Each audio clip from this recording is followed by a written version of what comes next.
And welcome to Heavy Hands. Phil? How are you? Not too bad. You say that. Enjoy. Yeah. Has your world not been completely overturned? I believe last week you were saying Dricus du Plessis just can't be good enough to be champion. You'd seen him knock out Robert Whittaker, but you looked at this event and thought, Sean Strickland won't let that happen. That's very true, he didn't. Well, I guess. He did not get knocked out, so he's got that going for him. Folks, it's Heavy Hands. I'm your host, Connor Ebush. That's Phil McKenzie. And really, Phil, you hit the nail on the head last week that this event was about revealing the true face of not only middleweight, but women's bantamweight too. Mm-hmm. Of, reestablishing what is the essential sort of flavor of these really mediocre divisions. And no more lying. Yeah, no more lying. Pretending like you've got cool pound for pound talents at the top of your division or whatever it is. None of this nonsense. Yeah.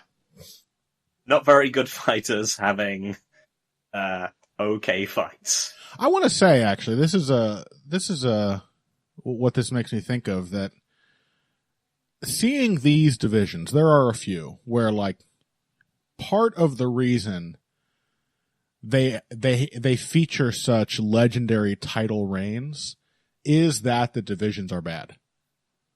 Mm-hmm. Like Anderson Silva and then Israel Adesanya after him, and at bantamweight, Rousey, and then Nunes after her, and say at women's flyweight with Valentina Shevchenko. These are fighters who have really, cemented themselves in the annals, but the fact that their divisions are so bad is at least partly responsible for the longevity that they have. And that really makes me appreciate guys like GSP and Jose Aldo all the more. Because I know those divisions weren't bad. You obviously forgot John Jones there as well, right?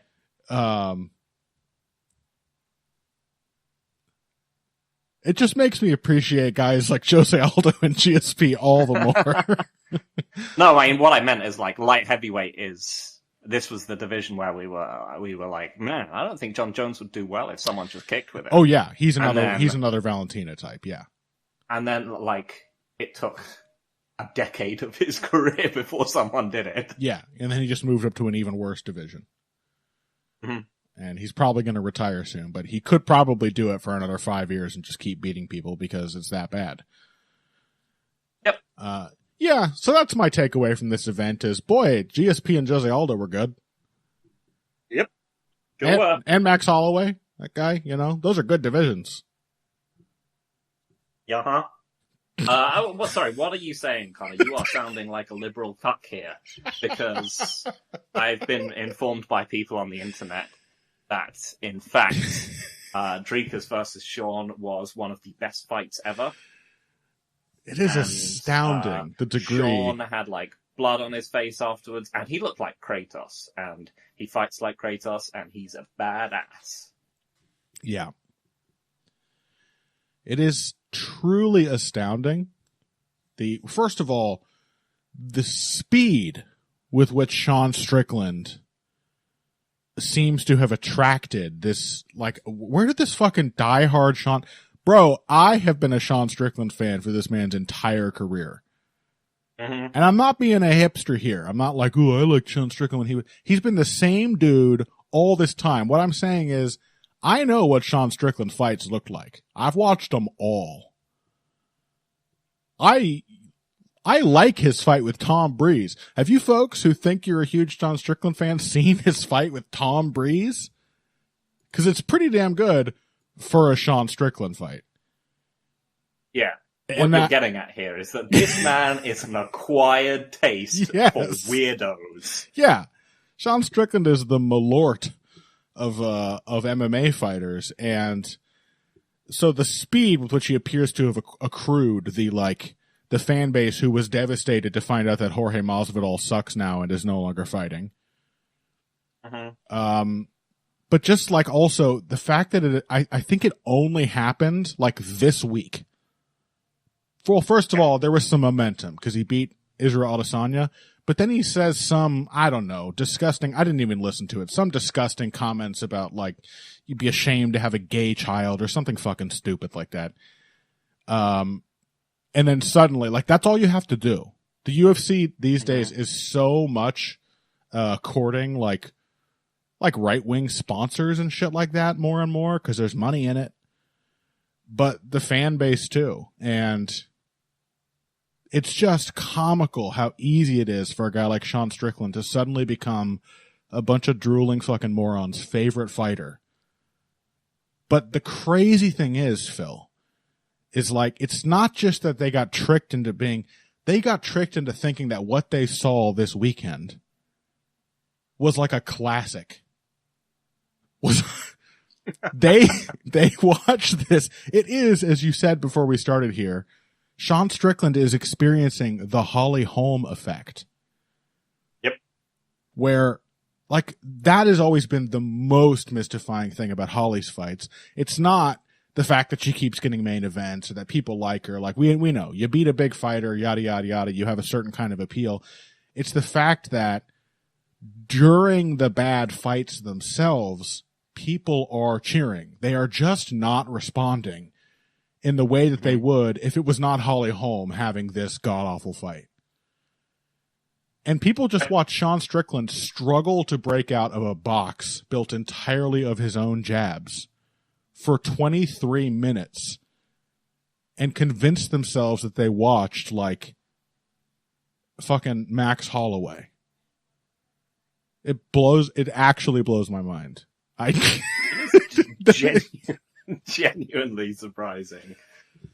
It was a middleweight fight. You rank this on the best title fights you've ever seen. Like, pretty far down. It's not even on the list. This was a middleweight fight, folks. This was a true blue middleweight fight. This is what this division is about. This was the restoration of the division's true face. The mask is off, and all these things I'm saying does not equal good fight in the sense that you think it was. It just wasn't. Anyway, Dricus du Plessis is champion, Phil. That's I believe where we started. And you were really resistant. You didn't want it to be. No. But I'm it is. accepting it. But it is. It is.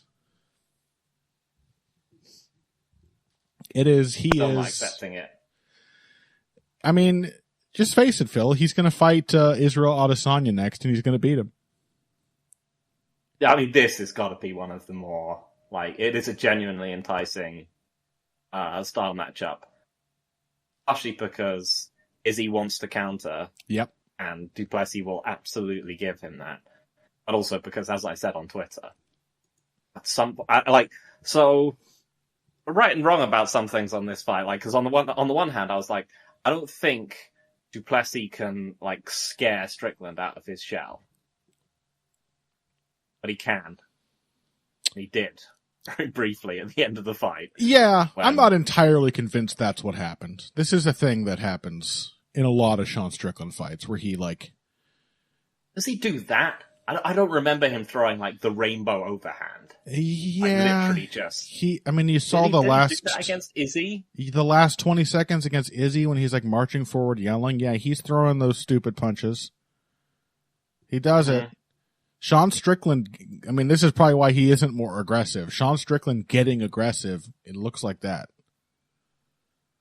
The technique kind of goes out the window, and this is not, as I was saying before, this guy is not one who throws a lot of picture perfect right hands on the best of days. He did throw one. He can in this fight, which was good. He can, but a lot of them are awkward, and as I said on Twitter, I believe Sean Strickland has a jab like GSP's. Unfortunately, he also has a right hand like GSP's, and also none of the athleticism and the wrestling game and all the other stuff. But yeah, I'm not even sure that it was. I really just don't feel like it was atypical. Like honestly, the real warning should have just been his fight with Jared Cannonier. Like that's pretty much what this was. Mm-hmm. Yep. You know, because like Dricus wasn't even particularly high output or insistent. Because I mean, the jab was genuinely effective. It actually like really prolonged the Dricus getting mad enough and coming up with creative enough ideas, creative in massive air quotes. Mm-hmm. It prolonged that phase because Strickland was just wrecking him with the jab early. He just couldn't get through it. But yeah, the result was basically Strickland's fight with Cannonier. Like big muscle guy, strong, powerful, but like awkward and kind of steady to low output the whole time. Yeah. Yeah, with the differences being that like Jared Cannonier is less adaptive, but just like better than Dricus is. Yeah, technically better, certainly. Mm-hmm. So we have to. This is it. I mean, we have to grapple with Dricus du Plessis' game. You have to acknowledge why it's good. Go. Well, it's like I said, he's very adaptive within, you know, the constraints of being the silliest technician on the face of the earth. Yeah. Like he'll find ways through, and he won't give up on them once he's found them, and he won't stop trying to find them. So, like, a big example of this being, like, his low kicks. Mm-hmm. Is that he wanted to take away the jab of Strickland by low kicking him, and he kicked him a whole bunch, and he just got checked a whole bunch. Mm-hmm. And he didn't stop at all, really. He just kept forcing it through and eventually started landing low kicks when he started putting them into combinations. And yeah, he kept trying to find a way. He had a good, like, strategic plan for what to do. He knew what to do, you know, in the same way that, like, Ian Gary knew what to do against Neil Magny. Mm-hmm. He knew that he needed to push Sean Strickland back because Sean Strickland is quite, like, crafty at just racking up points with his jab, but on the back foot, he basically going to lean backwards and swat at things. Mm-hmm. So Dricus just had to find ways to chase him. Pretty much. Yeah. So, like, he's strategic, both strategically and tactically, he is a smart fighter. Yeah, he is, despite being visibly stiff in so many ways, he is, as a fighter, quite flexible.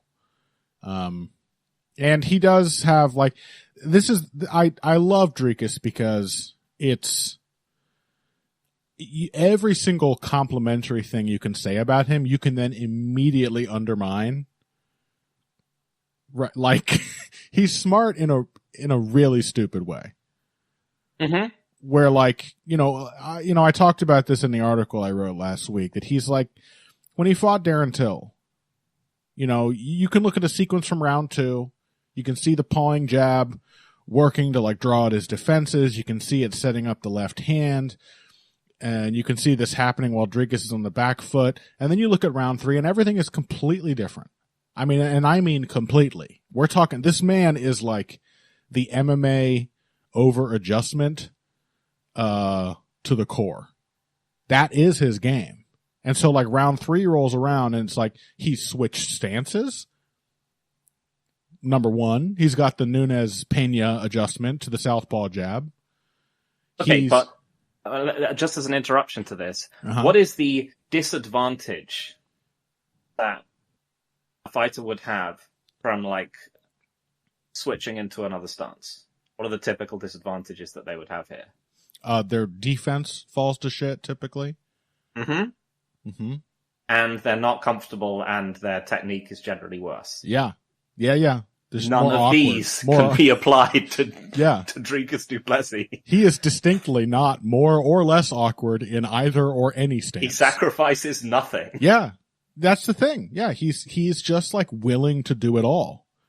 And a lot of it is like trial by error. Like you can watch this fight. It is hysterical. Like I was watching it live and it's not a good fight, folks. I hate to tell you, like it's interesting. It's fun. It's stupid. This is not what a good funny, fight. Yeah. This is not what a good fight looks like. But I was cracking up watching it, like realizing that Sean was getting into trouble as the fight went on. And the cue for me realizing that was like, Dricus's combinations are getting much stupider and very rapidly. They're starting to look ridiculous, which means that he is in there generating ideas. He is in there trying shit out. He is, in a very Carlos Condit way, a true, like, fearless trial by error striker. Mm-hmm. And he will just keep trying shit. And, like, I would say more people should do that, but like more people probably just can't. Like there's something about Dricus's psychology and certainly the fact that he is tough enough to take these shots, but he is, while always being awkward and making ideas that you can't help but think are really stupid, he is a very resourceful fighter. Very resourceful. Mm-hmm. And you just can't, it just doesn't, like you said, there's really no gamble because even if he's completely making it up as he goes along, it's all awkward and bad. So like he loses nothing just trying other stuff. Why shouldn't he fight this way? Basically, now I'll say this. Middleweight is the place for Dricus du Plessis. And I don't just say that because when he was a welterweight, which must have been insane because he's beefy. That must have been an absurd cut. But he fought a good fighter in Roberto Soldic and lost to him until getting a miracle comeback the first time and then lost to him very, very decisively in their second fight. And it was A, because Soldic is a good fighter. B, probably the fact that Dricus was cutting an insane amount of weight had something to do with it. He did not look very active or as durable in those fights. But C, Roberto Soldic pressured him. And middleweight has got to be the only division left that isn't like women's bantamweight or potentially women's flyweight.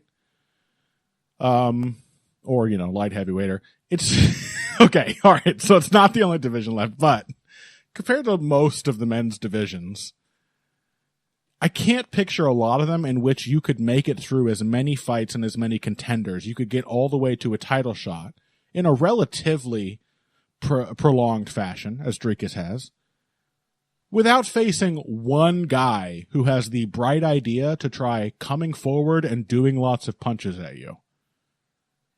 You're saying that Dricus would get destroyed by Fluffy Hernandez? I think he might.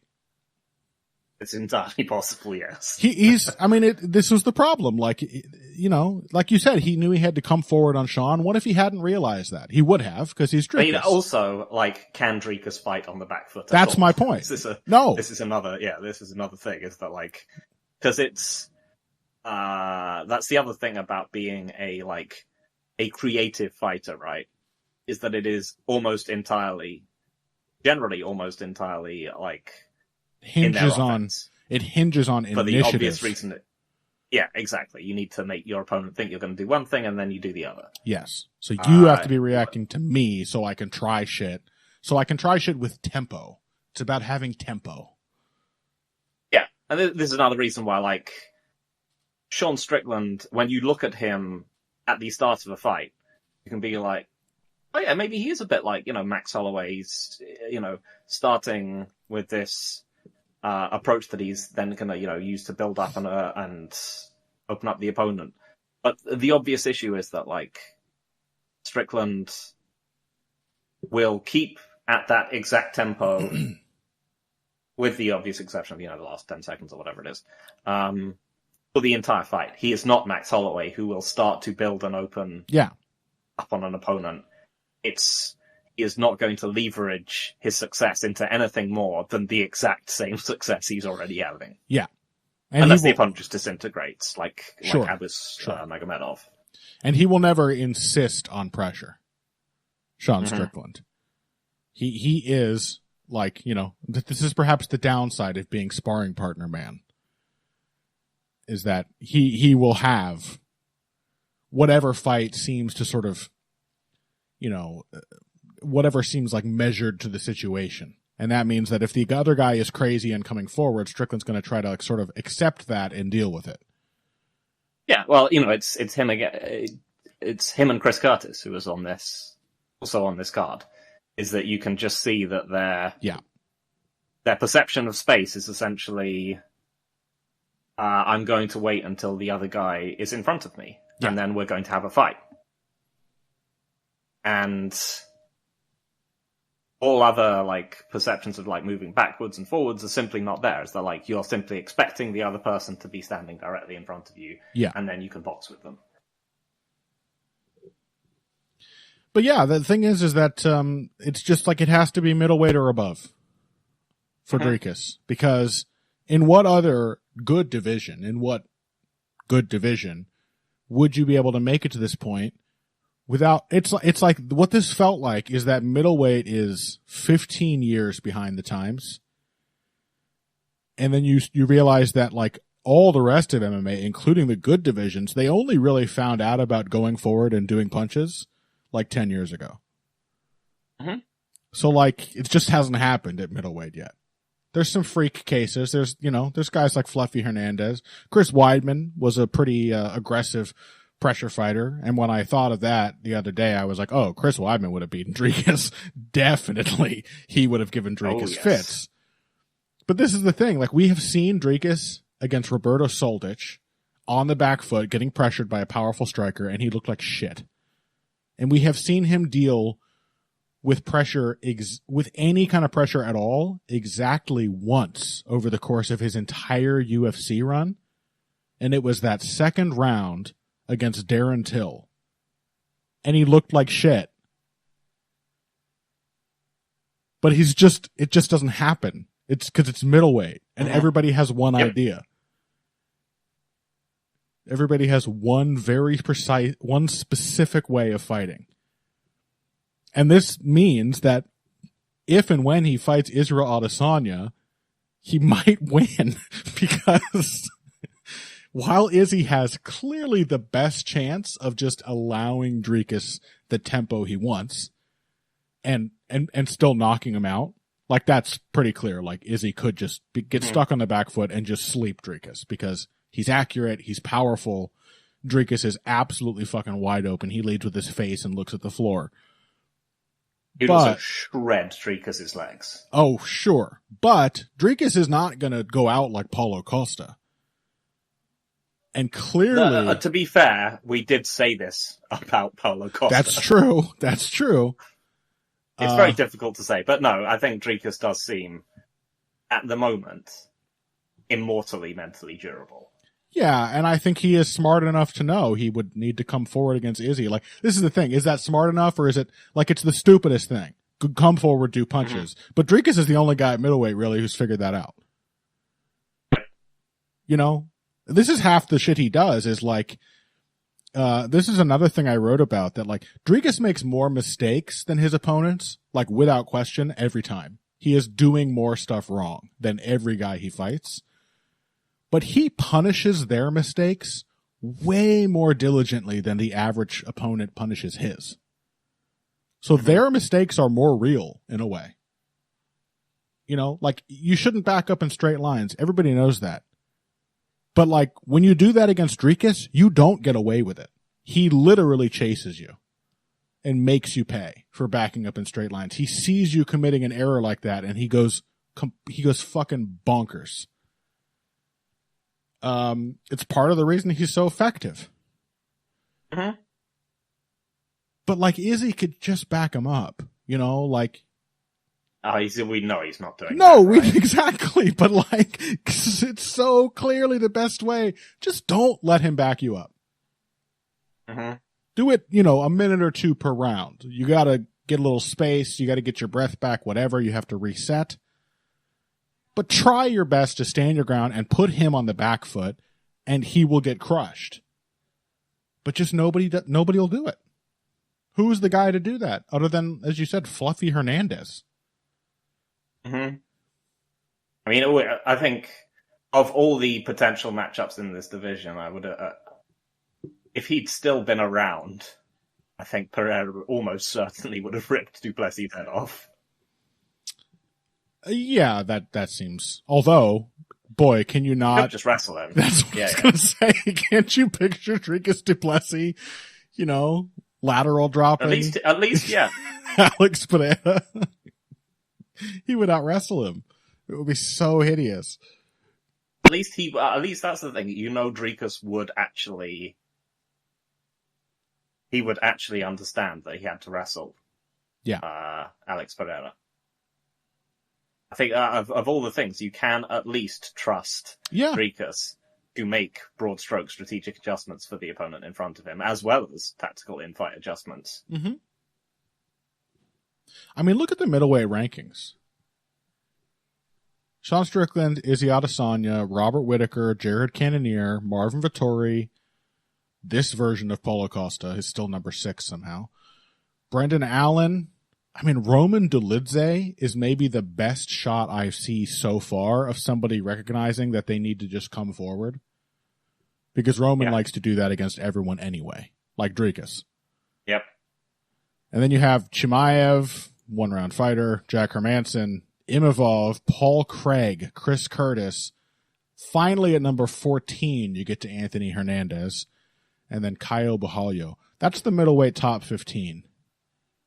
That is a bad division. Are any, and not just it's a bad division, are any of those dudes pressure fighters? Yeah. Other than Anthony Hernandez? The answer is no. And Roman Dolidze. No. So yeah, that's like Dricus' style is it's probably just going to keep working unless he gets knocked out by Izzy. Like, I could actually see. I mean, it's going to keep working to an extent. Yeah, but. Because that's the thing, is that, like,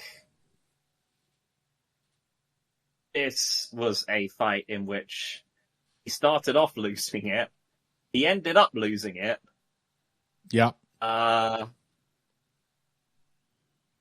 He, like, based on, like, the probabilities of the way things generally go. Yeah. He probably should have lost it. But, this was a very narrow win over, like... For sure. Not the world's greatest opponent. No, for sure. Although Sean Strickland is also not the world's worst opponent. Like, a lot of the other guys... Like we said, like, a lot of his style was very well... Yeah. Built to take advantage of Dricus. Dricus has to use the kicks to open his hands up, and Sean could just check those. Sean could build up a huge damage and attrition lead just by jabbing him a bunch. The jab was huge. I mean, none of those other guys I named, who are also going to let Dricus just slow cook him on the back foot for as long as he wants. Literally, none of them have Sean Strickland's jab, which was super effective. But a lot of them hit a lot harder than he does. That's true. Well, some of them. I guess Cannonier, Dolidze. Not a lot of them, to be fair, Phil. I need you to take that one back. I mean, yeah, well, the ones who don't are simply not making it there. Brendan Allen is never making it to a title shot. Yeah. Or Marvin Vettori.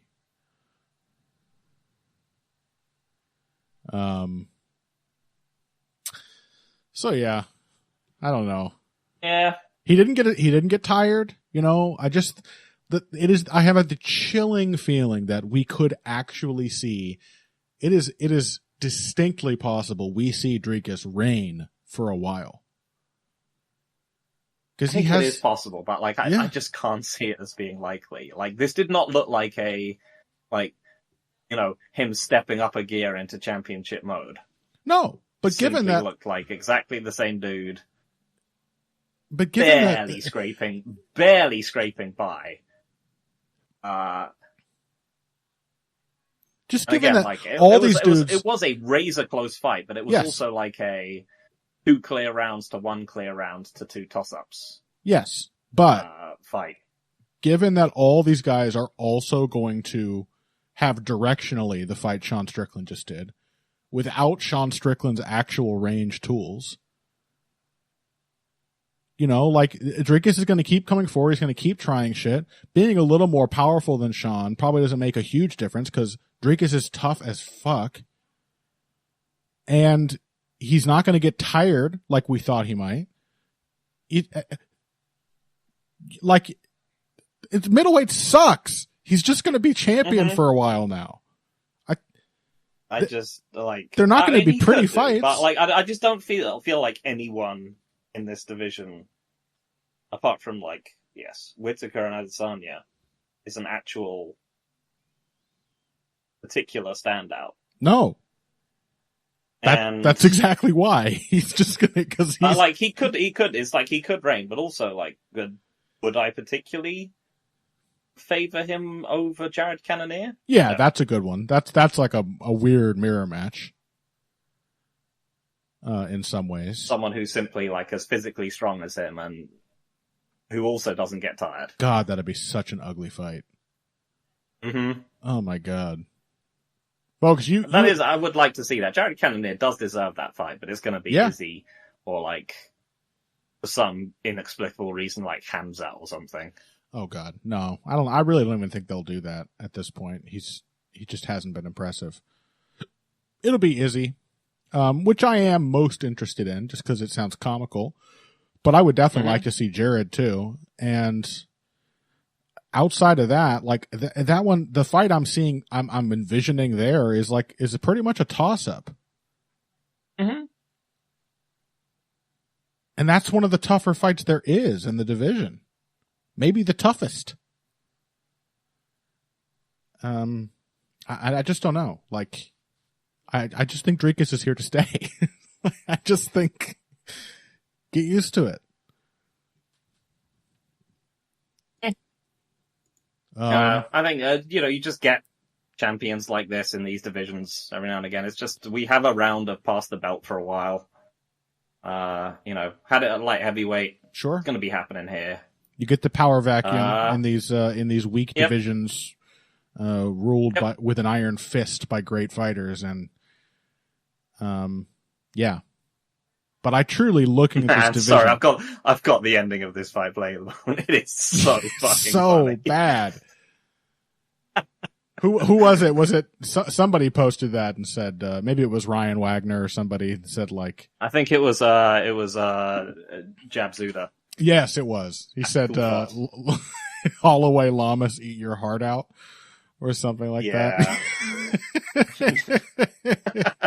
Just the two of them just swinging past each other like they're on ice. Tremendous. Just two guys jousting on like on fucking on what I believe in the UK you call wheelie bins, Phil.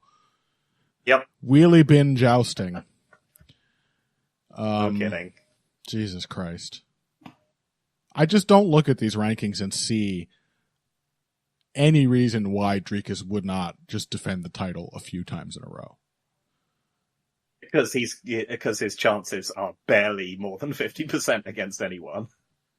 Hey man, I think is the answer. When you got a brain and a body, probabilistically unlikely. When you got a brain and a body like Dricus du Plessis, those look like pretty good odds, baby.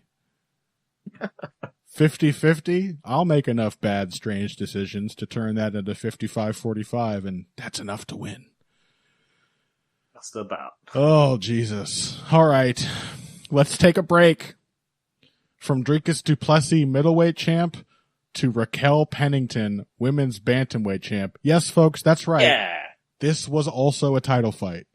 We're going to talk about it as well as Neil Magny, Mike Malott, Chris Curtis, marc-andre Barriault, speaking of middleweights, and certainly before anything else, after Pennington Silva, we got to talk about Movsar Evloev, Arnold Allen, and I'm quoting Dana White here, worst fight anybody's ever seen.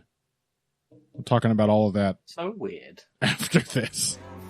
Yeah, Dana White's a fucking casual. Hey everybody, thanks for listening to this week's Heavy Hands. If you like what you hear, please consider pledging to support the podcast on Patreon. Patreon is basically continuous crowdfunding. You sign up to contribute a certain amount per month to help us with production costs and the like, and in return you get rewards ranging from a mention on the Heavy Hands website to a question or topic of your choice being discussed on the show. We have a lot more in the works to reward you for your help, and we appreciate every contribution. No amount is too small. Just head over to patreon.com and find how you can help out, the only show dedicated to the finer points of face punching. Now let's get back to it. And we're back. Raquel Pennington. Mayra, they were saying it. Bueno Silva. I'm going to say Mayra because my mouth isn't that dexterous. They had a title fight. Amanda Nunes is gone. Ronda Rousey's certainly is. Ronda Rousey's long gone. You know, Holly Holm is here, but she's gone. She's gone. Miesha Tate is back. Miesha Tate, champion 2024. Possible, but extremely unlikely. Yeah. This is women's bantamweight, folks. Another one. Nunes is gone. This is what the division looks like. You get a feature, a spotlight on what is essentially just what like a, you know, number one contenders kind of fight would have looked like during the Nunes era. And what it looked like was, you know, like interesting in a way, but not very good. Mm-hmm. Yeah. Yeah, none of this. That's what I want, though. No more lies. No more lies. No more lies. None of the, like, once-in-a-lifetime athlete stuff about Rousey. Yeah. Or the, you know, is Nunes just the greatest fighter of all time? Kind of stuff that people were talking about occasionally during her title reign. No, none of that. Because now you get to see this is what the people that she was fighting actually, you know, are like. This is what they look like against you. Yeah, don't piss on my back, UFC women's bantamweight division. But also, Raquel Pennington won. And I like Raquel Pennington. I like Raquel too. Yeah. Yep. And did you pick her? Yeah. Hey, good for you. I'm pretty sure I picked against her. Yeah, you did. You were like, Raquel Pennington can't beat an athlete like Mayra Bueno Silva. Yep. And boy, she tried not to. She really tried not to. Like, she gave Mayra every opportunity to athletically cheat her way to victory. And Mayra just wasn't ready. I mean, so there was a bunch of stuff going. I mean, like, on the one hand, did you hear or did you read Mayra Bueno Silva's like pre-fight thing about about the fight? Oh my God, this actually, as I think of what I was going to say, I realize we have to talk about something that happened at this event. It is related to Dominick Cruz, who I thought actually showed remarkable tact that John Anik just ignored, because he clearly is just fed up with Dominick Cruz. That's the other thing we got to talk about. But maybe this is what you were getting at. John Anik said that before the fight, Mayra had cited herself as the best striker in MMA. And Dominick Cruz, John Anik said, "You told me not to say this, Dominick, because you thought it might be a language barrier thing." And I suspect it might have been. I thought that was pretty tactful from Dominick Cruz. Like, don't embarrass her needlessly by taking her at, her words at face value and saying, "Oh, she thinks she's the best striker in the UFC." I don't know if that's what she believes or not. But no, that's not the thing you were going to say. What did she say before the fight? This is when, like, Sean Strickland was, talking about he was doing his, his raconteur shit again. He was like, the women are fighting him, but no one wants to see it, because, you could beat up women, journalists, and blah, blah, blah. And, people want to see good fights like mine. Yeah. And he was like, what's the point if, they could just lose to anyone? And you're like, no, that's just, you're a heavyweight then. Is that true, Sean Strickland? Oh, wait, no. True? Are you the pound for pound best, or would, in fact, you get completely stomped by, like, I'm trying to think of, like, a super generic heavyweight here. Chris Barnett. Yeah. Yeah. Even though Chris Barnett was a... He would get wheel kick KO'd by Chris Barnett like he did against fucking Zaleski. Mm-hmm. Yeah. Like, it'd be really funny. If you want to make that argument, at least ensure that you're a heavyweight. Yeah. Like, why would people want to watch these people? They could be beaten up by other ones. Yes, like you, Sean Strickland. Yeah. On the other hand, so he was talking his shit. Why would anyone want to watch these people? They're susceptible to gunfire. You know? Yes. Right? Like, I could shoot them and they would die. Like, why do I care who they're fighting? So, my friend Silva, when she was asked about, like, whether Johnson said, she talked about both her fight and Strickland's. She was like, on paper, 2 bad fights for fans. But when we enter the octagon, we do a good fight, and Plessis does good fights too. I don't watch good fights from Sean Strickland. I don't remember a good fight. She was like, and this is truly fantastic for 2 reasons. One, incredibly cutting. Yeah. The sort of she just like, I remember seeing good fights from you. You are correct. But also like, A, incredibly cutting. B, as it turned out, incredibly hypocritical.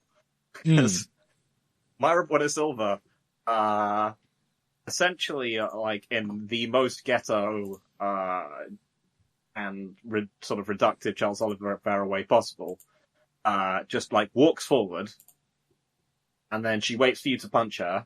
Yeah, she'll punch you back, and if that doesn't happen, clinch. Keep walking forward, and she'll grab you. Clinch. That is it. Yeah. Like, and we also in this one, unfortunately, saw, this is why Raquel Pennington's fight against Holly Holm was so dreadful. Because she cannot, A, she doesn't have the foot speed, or the, like, raw size. Or the footwork. Yeah. I mean, that's the other thing, is that she just gets backed up. Yep. To not have this happen, and B, like, she just doesn't have any particular approach design. She just doesn't seem to have any desire to actually break the clinch. Yeah, she just has a thing that, like Zane Simon talks about all the time, which is that, like, for so many, I think for your standard, cookie cutter MMA fighter, your run-of-the-mill MMA fighter, the clinch is very much a place where you can pause and collect your thoughts. Mm-hmm. You can take a moment to breathe and just sort of mentally reset. It is a safety valve for your average MMA fighter. And Raquel Pennington, in so many ways, is your average MMA fighter. And she just couldn't. Her corner was begging her to just punch Bueno Silva. They were actually, I thought they had great advice, like, all throughout the fight. I've had plenty of reason to savagely critique Pennington's corner in the past. On this night, they knew exactly what she needed to do, and they tried to sell it in the best way. Like, after the very first round, they were like, it was all motivational talk, and it was what she needed to hear. They said, you have to believe in your hands. Like, all you have to do is stay there in the pocket and throw a ton of punches. You're a better boxer. Yep. You throw straighter shots. Your hands are more than quick enough. You're going to nail her. And probably the best round of the fight for Rocky was the second round, right after she had gotten that advice for the first time. She fucking went for it with the hands. And she was just lighting Silva up with punches. But, and she proceeded to do this for the rest of the fight in spots.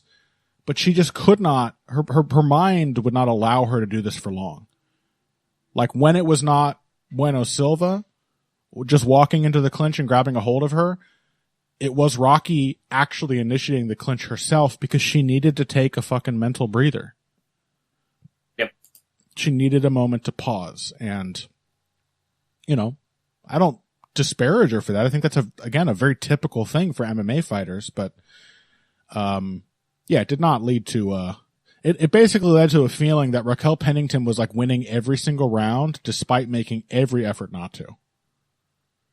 Yeah. Because the only way this fight was going to be close was tying up and just having a raw physicality versus raw physicality fight with Bueno Silva. Except as it turned out, Bueno Silva did not have close to 5 rounds of cardio. And yeah, that was the other thing, is that you got the impression that, like, from a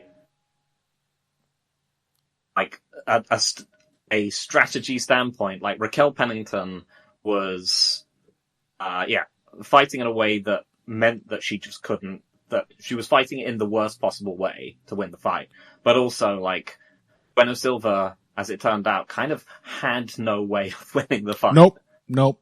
And all she could do was, like, keep running into clinches, which were absolutely draining her. Yep. Until she essentially just gave up in the 5th round. It ended up feeling like Zhang Lemos, but if Weili Zhang was not a good athlete. Mm-hmm. Where, like, you look at that fight and you're like, what was Amanda Lemos's game plan here? Or like Royval Pantoja too. Yes. Like, what was your plan to actually win this fight? Because you just keep losing, like, to the exact same thing the whole, like, yeah, she had no way to break off of the sort of path she set herself on. She had no plan B. Yeah. She just doesn't have enough skills. Like, she just looks like a fighter who's just undercooked. Yep. Set a pace she could not keep. Yeah. And Raquel Pennington may be, you know, idiosyncratic and sort of average in a lot of ways, physically, etc., but she's not undercooked. She is a complete fighter. She's got the whole skill set she needs, and she was just the better fighter. Like, it's a pretty clear case of the person who won is they won because they're simply more skilled. Yeah, no kidding. I did see that, like, Amanda Nunes, like, embracing, I think, Pennington's mum after the fight. Oh, that's nice. And, like, yeah, looking like really made up for her. And I was like, oh, that's good. And then afterwards, she was like, you know, I don't know if I am retired. Oh, no. Come on, Amanda, Yeah. Don't do that to her. Like, yeah. Don't do that. I mean, I was like, on the one hand, I was like, oh, that's super nice. Yeah, you don't seem like, you know, you don't seem like jealous or like, you know, I mean, I'm sure Daniel Cormier must have gotten this repeatedly over the years, just watching, yeah, light heavyweights, just thinking, man, I could destroy these. Yeah, guys. yeah, I mean, like, I wouldn't even have to train that hard. Come on. yeah. Like, you have to stick to it. Yeah, I mean, I get it. I don't even think it is a jealous or spiteful thing. She probably just saw that and was like, I mean, she didn't look. I like, missed as this. I said, she was like, yeah. I actually just saw that as you mentioned it. Her hugging Raquel's mom, very sweet, very nice. Yeah. After the fight, Raquel Pennington was asked about Sean Strickland's heinous comments. Oh, and she said, like, just super lovely stuff. She was like, "Yeah, we should all listen and learn from each other." And one funny remark I might have been from, I think Matty H is his handle. He was like, Sean Strickland, wow, you've really opened my eyes and shown me that we can accept each other, you know, for who we are as people, and that we can all sort of meet people where they are. And then from Raquel's point of view, she'd be like, wow, Sean, I'm so grateful that I listened and now I know how to siphon gasoline. Like, what is she going to learn from Sean Strickland? Raquel Pennington seems like a pretty well-adjusted person. She has nothing to learn from Sean Strickland. Strickland is the dumbass who needs to learn.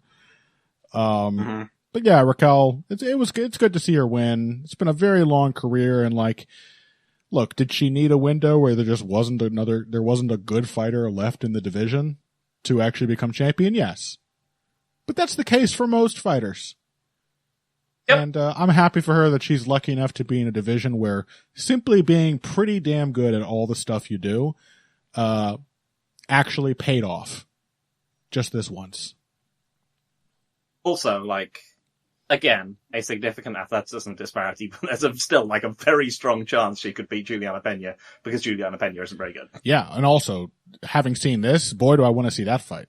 Because it'll be a lot more fun. Yeah. There's a strong chance that, like, Raquel Pennington would submit. Oh, yeah. Bulldog choke Juliana Pena. That'd be sick. Yeah. The only thing is that, like, Raquel Pennington, the only person she probably just cannot beat in this division, apart from Amanda Nunes, who, if she ever, like, a geriatric Jermaine Durand me would probably still horribly beat Raquel Pennington, unfortunately. Yeah. Germaine was the other really good fighter in the division. It's just she was only half of a really good fighter. Mm-hmm. So since I brought it up before, and we haven't gone as long on this as we did on the main event. What I wanted to bring up regarding Dominick Cruz was that his obsession with cuts and superficial damage reached an all-time high on this card. And it is such a running gag at this point. Like, Twitter is just, every time it happens, like, without fail, every event, like, Caposa is going to have a tweet blow up that is just mentioning Dominick Cruz. Like, everybody knows this is a Dominick Cruz bugbear. And finally, Jon Anik checked his ass during the main event. He was like, Dom, cuts. It was the fact that, like, then yeah, sorry, you go. No, sorry. please, you go. It was the fact that after Anik checked him, Cruz he just sounded like befuddled. Yeah. What do you mean? It's like, you mean it doesn't? What do you mean? It doesn't work like poison damage in RPGs? I like to think that's just like doesn't get worse. Like, it doesn't do more damage over time. I like to think one of my tweets might have been instrumental to this. Because Jon Anik, they all look at Twitter during the fights a little bit. Mm-hmm. And Jon Anik is, he sees some of my tweets, he sees some of my articles and things, and I did make the very specific joke during Barriault Curtis. I said, round 1, Barriault's cut, 10-9 Curtis. Round 2, Barriault's cut failed to heal, 10-9 Curtis. And that was sort of the point he hit Dom on. He was like, just because there's a cut, you don't just continue to get points for that for the rest of the fight. Like, it's the damage that happened in the round, Dom. And Dom was like, but there's... Do you think that's why Dominick Cruz thinks that he lost to Cody Garbrandt? Probably. Because the cuts. That's probably it, actually. Because every other thing... I was bleeding the whole time. Everything else I was doing, I was working his ass. That's a good point. Every other thing that Dominic just can't let go is like some personal grievance. Mm-hmm. Some affront to him. God knows he still hates Keith Peterson for saving his life. So yeah, it probably is that he probably just internalized that, like, but the shocking thing is that he isn't out there saying that it's bullshit and that it shouldn't win fights. He's sort of... No, it's that he's just like, yeah, that's it. That's the closest he's come forced to the cuts, and that means he's winning. That's the closest he's come to actually, like, healthily processing a loss. Well, I guess that's how it goes. Cuts just win fights. Yep. Yeah. But boy, that was truly like a historic event, that Jon Anik. Finally, somebody said something. How long has this been going on? Like 2 years straight, it feels like.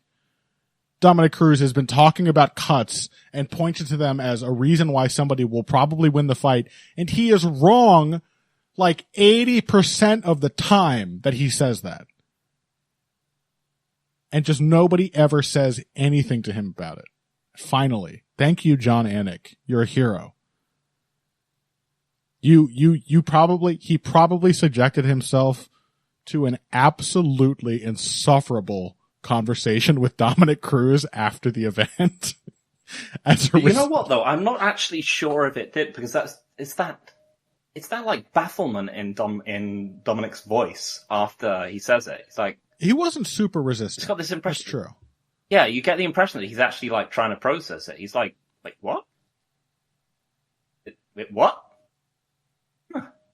Which is shocking because sort of. Because Dominick Cruz will get into on-air arguments with his fellow commentators over such minor quibbles, and yet him getting checked on something that he has falsely believed for like 2 years now, he did appear to take that better than he would say. Yeah, I mean, it was like a religious moment. You could hear the universe like reconfiguring it around itself around him. He was like, "Yeah, the Earth goes round the sun." The sun is bigger than the Earth. But I can see would make sense in some ways. I can see the sun go across this. Oh, I get it now. Yeah.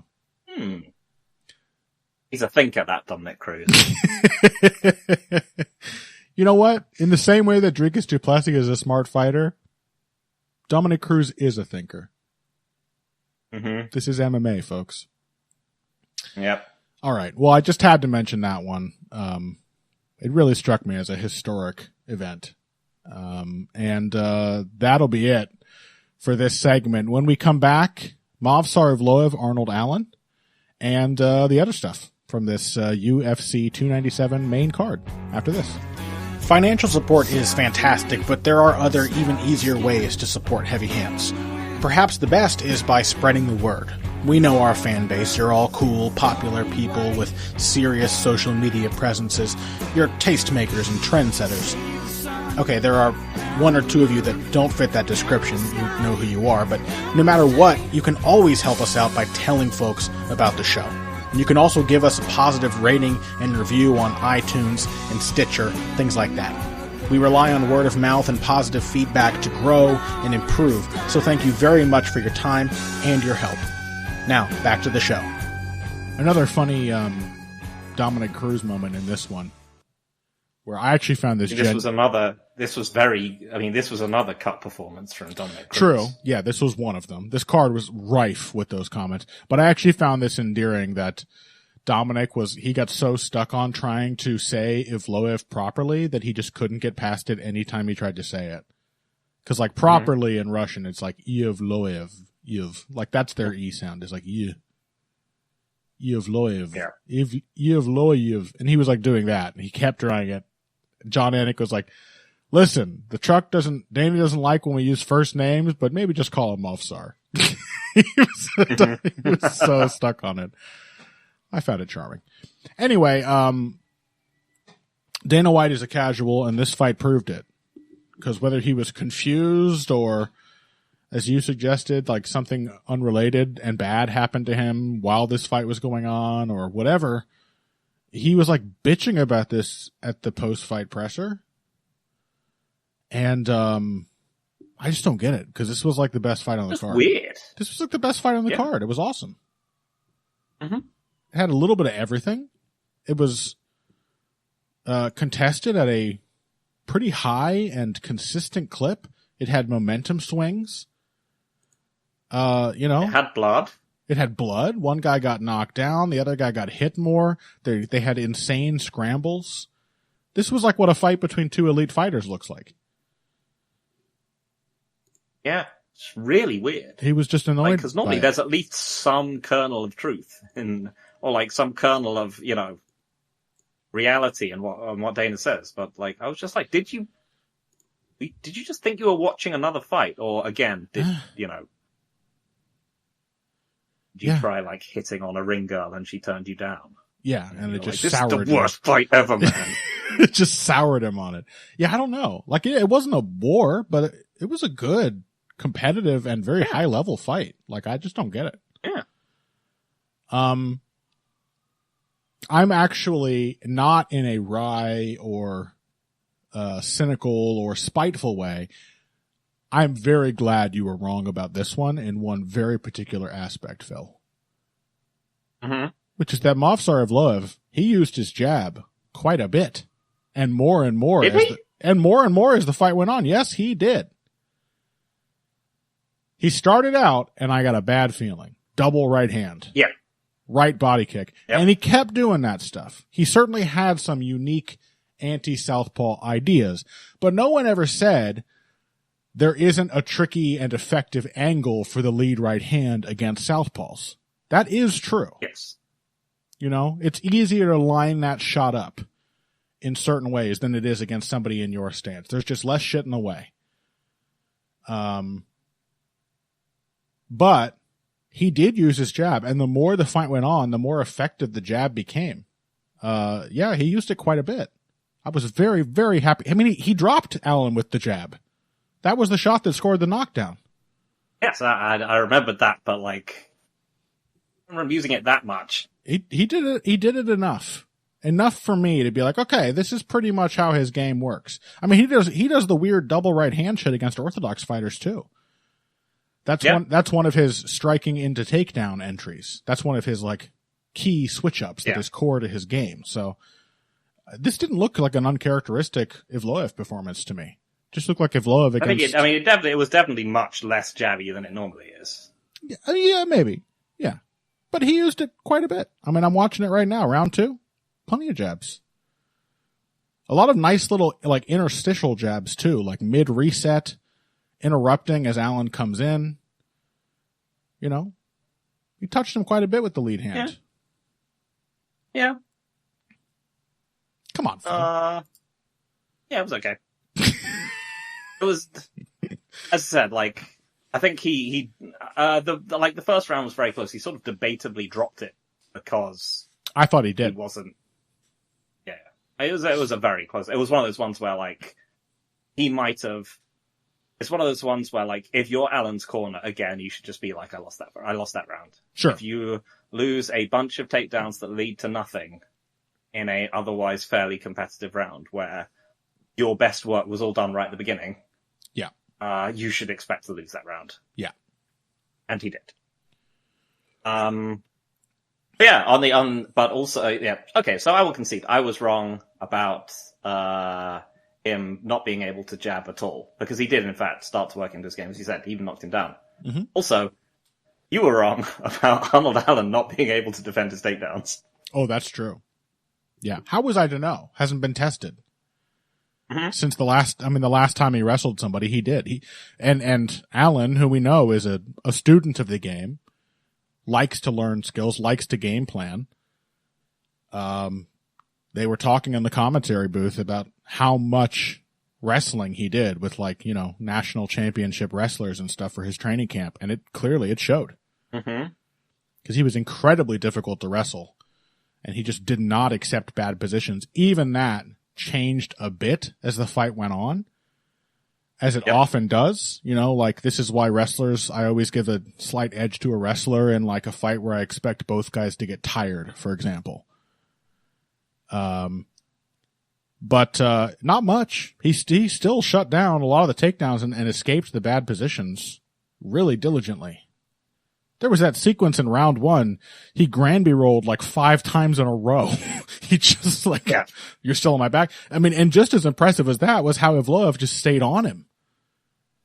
Allen was working so hard to shake him off the rear waist cinch, and Evloev was really like glue in that position. He just followed those scrambles really, really well. Yeah, I found those were some of the most fascinating and crazy to watch sequences of this fight. Watching the wrestling and grappling battle.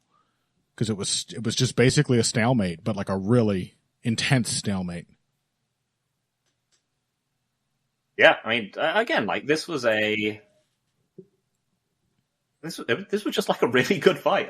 I genuinely don't know what was wrong with Dana. I don't understand. This was like the chess match shit that you're supposed to like as like an insufferable MMA fan. Like, I mean, all of the sort of big fights from this card, at least on the kind of men's side, they tended to follow the sort of narrative of they went from a simmer and then they just kind of went for it right at the end. Yeah. But like this one was the best version of that. Yeah, I mean they were kind of going for it the whole damn time. The simmer was extremely well contested. Yeah. And then like when they went for it, it was still like really 3-dimensional. Yeah. Like quality MMA from 2 very, very good fighters. Yeah. I really liked Allen's approach to the striking. I mean, I love Allen's left hand to the body. Mm-hmm. And he really leaned on that shot quite a lot. I just love the way he sells it. Like sometimes it comes off a jab. It did several times, but often it's just a little feint, just a flick just to get you to react. And just a second that he can use to close the distance and drop levels. But Evloev impressed me with his striking as well. Like I said, the weird, awkward double right hand stuff, even that was done in a, if we're going to give Drikas points for being calculated and resourceful, even with his ugly moves, Evloev gets that nod too. It's not like he was like getting badly punished for it a bunch. Like he was clearly picking his spots to go for that stuff. But he also, like, at one point he rocked Allen with a jump knee, which was really well timed and set up by just a sharp little level change feint. Wasn't like a crazy over explosive technique. It was like, it was a jump knee thrown the way you would throw an uppercut. Yeah. Really smooth. His escape, also like Evloev's escape from the ninja choke from Allen, which Oh honestly, my God. the first time I watched it, I didn't even notice really like how impressive it was because he spun out of it so quickly. Yeah.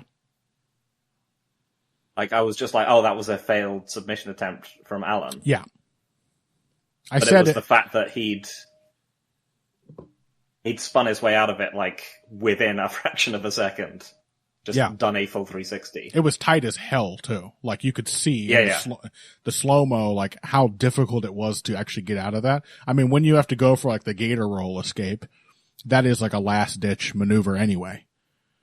You know, if Evloev's going for that, he's feeling the choke. Yeah, I was saying at the time that like if Hollywood neck snap logic was like a real thing. Oh yeah, he would have killed himself 6 times in that one exchange. Like, it actually does make me cringe when I see people like just gator roll super hard to get out of headlocks like that. Because I am genuinely worried somebody is going to permanently damage their spine. Yeah, no kidding. He twisted himself to freedom. Yeah, I just thought this was just a super high level and entertaining and really competitive fight between two really great fighters. Like this was one where I'm glad that Evloev won. I've wanted to see him fight better competition for a long time now, but this was a neither man loses any stock in my eyes kind of matchup. Like it was just good. I would happily see these guys run it back someday. Like it was just a really entertaining dynamic. Yeah, 100%. It's just one of those, like, you can't go wrong with this division kind of matchups. Pretty much. And I saw I think a tweet from, I can't remember who it was, but someone who was talking about rankings, which reminded me that Brian Ortega is still ranked in the top 5. He's still number 4 and above either of these men, I believe. He's got a fight coming up, doesn't he? Yeah. Off of his stellar wins over Frankie Edgar and Chan Sung Jung. Oh, yeah. Which I believe were his last 2 wins. Yeah, I want to say he's fighting Yair again. Oh. Yeah, on the Moreno Royval 2 card. I mean, that'll be fun. Ortega Yair. Yeah, it should be cool. Yeah. It looked like it was going to be fun last time. Also, if he wins it, I think that should be enough to pretty much permanently put him into a ranking of like -2. Or just make him the champion, why not? Yeah, he can just be the permanent sort of like how you have like a shadow secretary. He'll just be the shadow champion. You deserve it, Brian. Any thoughts on the knees that occurred in the third round? I mean, it's obviously just the horrific nature of inconsistently applied rules and athletic commissions, isn't it? Yeah. Because in almost anywhere else, that would have been fine. I'm not even sure what the rule is anymore. Well, where was this contested? This was in Toronto. Ontario, wasn't it? Yeah. Somewhere in Canada. Toronto or Vancouver or something. Yeah. But anyway, there they have the old rules. Basically, any contact is illegal. And to be honest, I have to at least give some... I actually genuinely have to give some respect to the ref. Who was it? Was it Marc Goddard? It was Marc Goddard. I think it was. Yeah. Because he gave Allen a warning and did not dock a point. Well, see, I have a small... in a very close fight. Because, unfortunately, it was a blatant foul under the current rules. Yeah. But also, I think Marc Goddard knew that it's fucking stupid. Okay, yeah, I can see the logic there. I can see the rationale. I have a quibble with that, though I don't necessarily disagree. And the thing is who the hell can keep the rules straight? Like, they should just be uniform. And the more conditional the like downed opponent rule is, the harder it is to adjudicate, even without the differences between one commission and another. Like that is why it is just a bad rule. I'm not like a big time, like bloodthirsty, I want to see soccer kicks guy.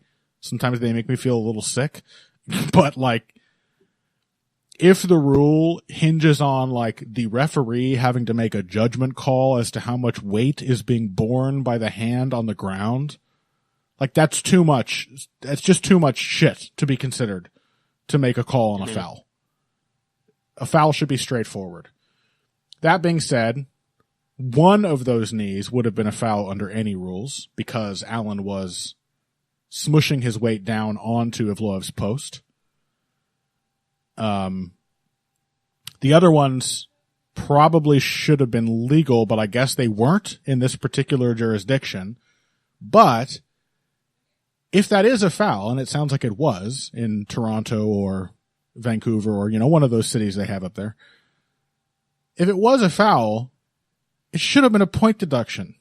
Cause Evloev got his shit rocked. Mm-hmm. Like it was an impactful foul. Yeah. Well, that's why I actually like if they'd been scoring techniques, from... that sequence would have won Allen the round. Like no question. Mm-hmm. Those were the biggest shots of the round. So at that point, and I see what you're saying, because like it's almost like it's being a little more forgiving to Allen. Like, hey, look, I know nobody can keep this shit straight. Yeah, that's why you're. Yeah. But yeah, it's just make it all one rule and make it simple for the judges and refs to understand and the fighters. Like it's just too much. Yep. Anyway, excellent fight. I would happily watch it again and again. I would watch a whole card of fights just like that. Not a war, but Only we could. Never boring. Just a really stimulating fight to watch. Yep. Which brings us to quick mentions of the other two fights here on this main card. And I think that'll be all we cover.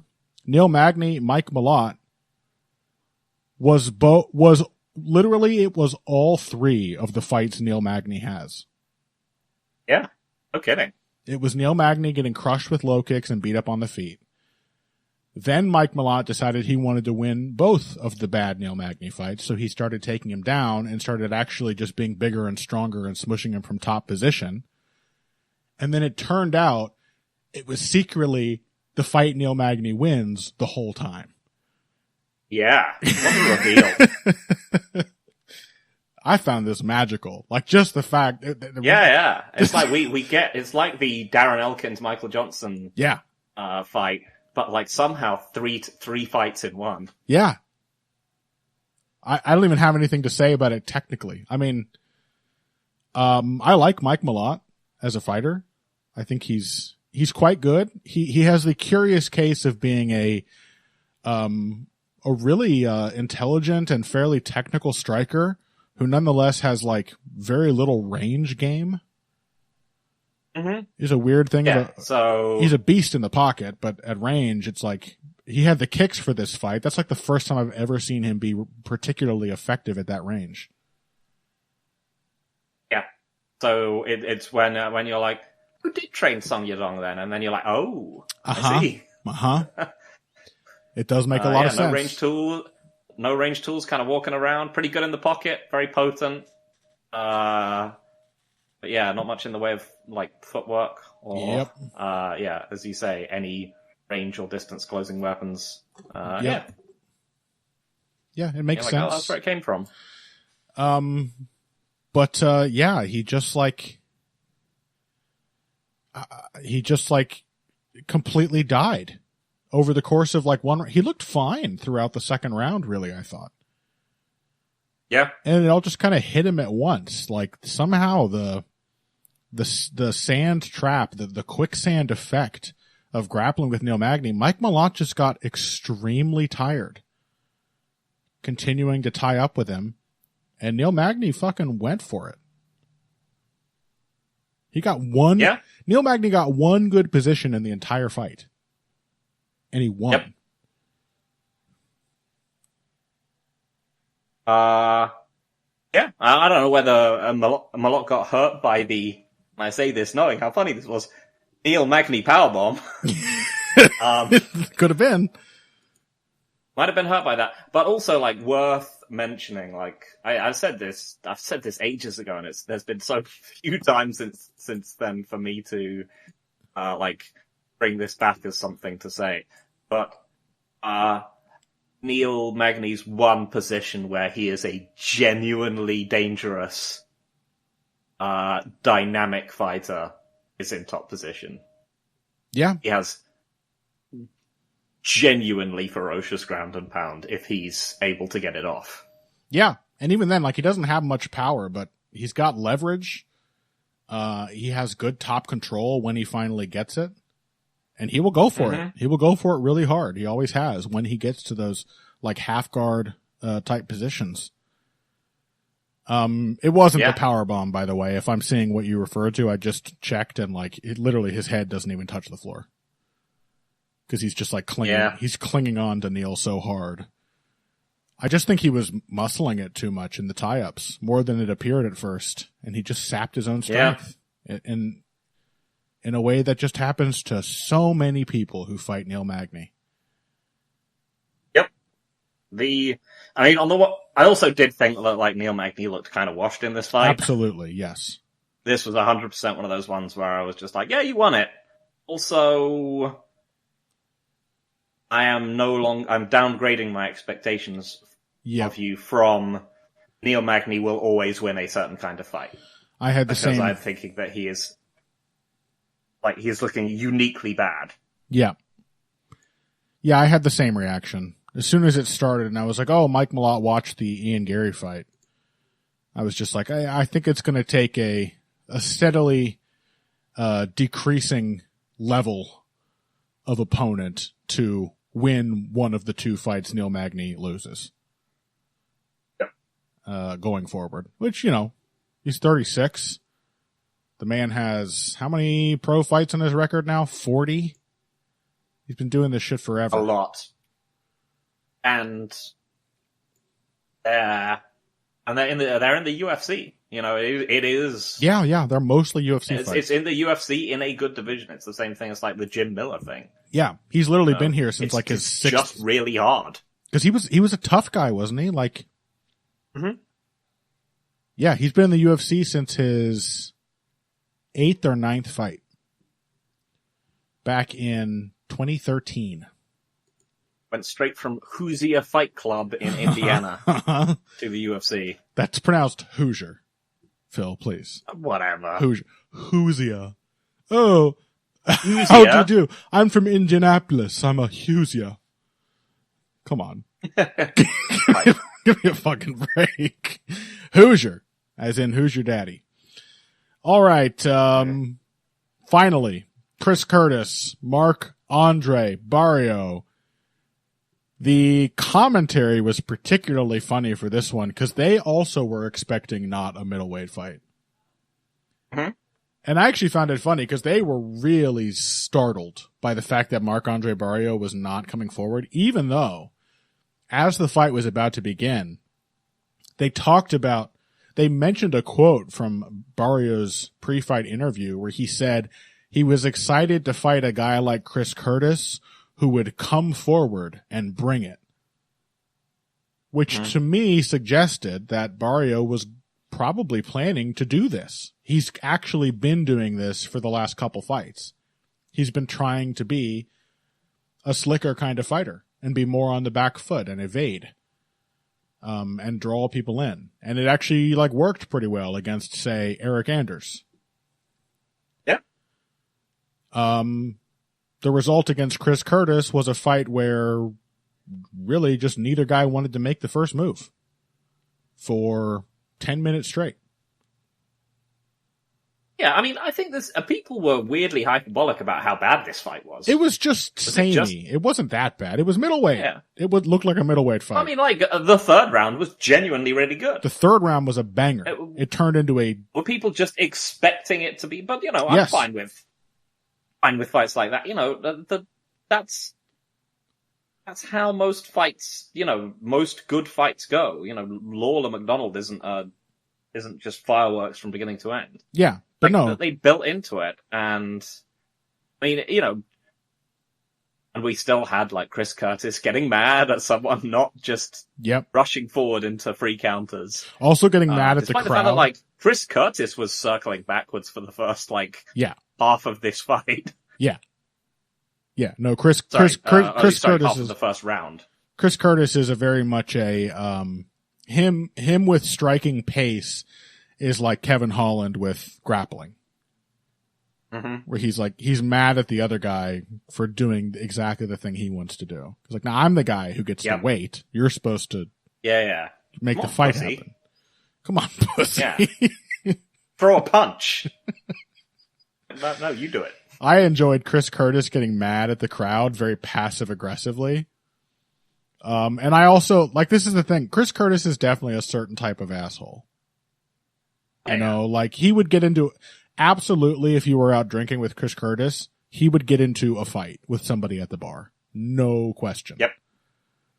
Over something really stupid, some tiny point of pride or whatever. That's the guy Chris Curtis is. He's got a temper. He can't let shit go. He needs a voice of reason there to chill his shit out. That voice of reason is Sean Strickland.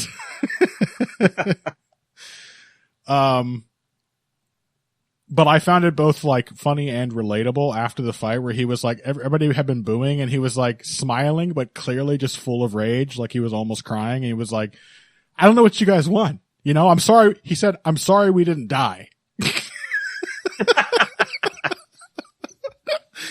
He said it with this big smile on his face, but he was so mad at them for booing his fight.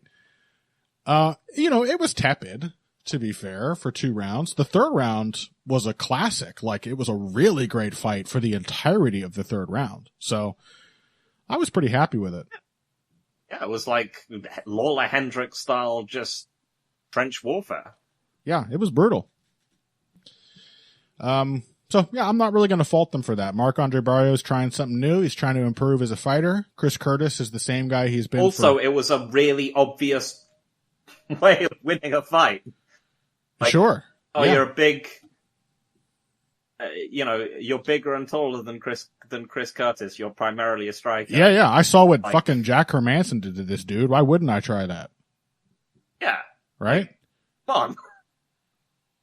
Similarly, if you're Chris Curtis, you should be man, I had some trouble just following that guy around the cage. Maybe I should get better at doing that.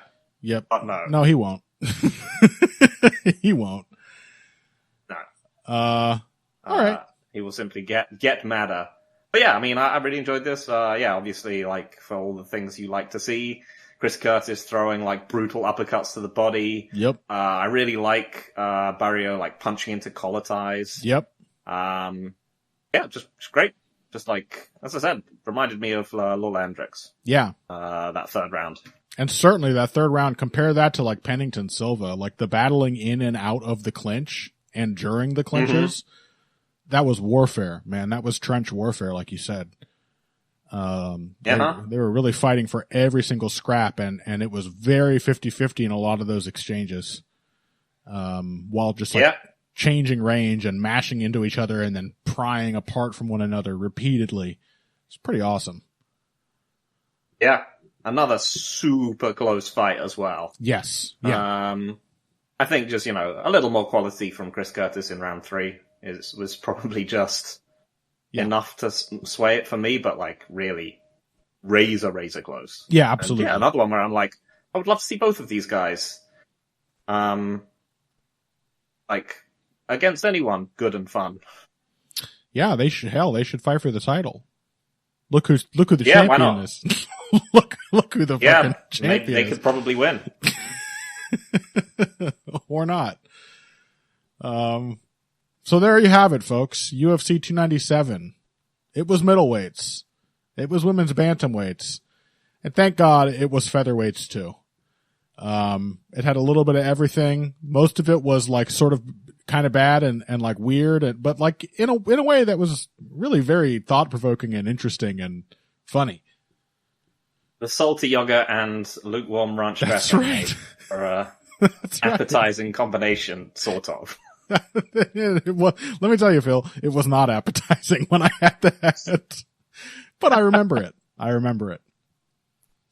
going to get some really mad Kazakh fans. Uzbeks. Oh, was it Kazakhs? Yeah, sorry. Yeah, I think it was Kazakh. It could have been Uzbek. It was somewhere in Central Asia. I've had some pretty delicious Uzbek food, so. Okay. It was probably Kazakh then. Love. Yeah. Anyway, that'll do it for UFC 297. Pretty great. We have a week off, or a weekend off rather, but never fear. That means we will simply be back next week to preview the following card, which is a fight night. Oh God, it's at the Apex. Hold on. Let me find out how mad I am. Roman Dolidze, Nasruddin Imavov. Okay. More middleweights. Fine. Moicano Dober, Randy Brown, Muslim Salikov, Araujo, Natalia Silva. Okay. It's got like 3 or 4 good fights on it. It's fine. It's a fight night. But a lot of it is. It's not. It doesn't scream Apex, which is the best thing you could possibly say for it. Yeah, a lot of what I'm seeing here is actually quite bad looking, but it's like 40-60, good to bad. Mm-hmm. So whatever. Yeah, Renato Moicano has not minced his words about it, but we will talk about that next time. Oh, you're going to have to remember you made that remark because I don't actually know what you're referring to. I will remember. Don't worry. Okay, great. Looking forward to that. I hope all of you out there listening are as well. I'm Connor. That's Phil. At Edward Greg Jackson. That's Phil on Twitter. At Boxing Bush. That's me on Twitter. And you can find me on Blue Sky at King Typo. And we appreciate having you here and enjoying just the absolute shit show that is 185 right alongside us. We'll talk to you next week. And until then, if you came here today for the finer points of face punching, you came to the right place. This has been Heavy Hands.